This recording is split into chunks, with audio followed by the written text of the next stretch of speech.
Nak beli MVX tapi tak tahu apa perbezaan standard dan ABS. Jom hari ni dia tunjuk 4 perbezaan standard dan ABS.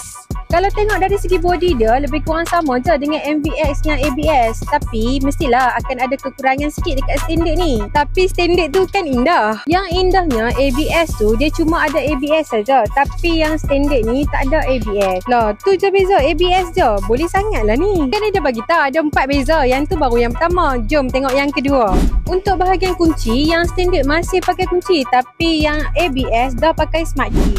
Yang ketiga pula, standard dekat bahagian belakang ada 2 absorber. Tapi untuk yang ABS ada 2 absorber. Dia main dengan sub tank lagi. Yang keempat, beza dia harga lah, of course kan. Harga untuk standard hanya 12,500 on the road. Tapi untuk yang ABS pula 15,500 on the road. Nak dapatkan motor ni mudah je. Tekan je beg biru. Dia akan bagi semua detail. Jangan lupa like, follow dan share video ni kat kawan-kawan supaya mereka pun tahu apa beza MVX.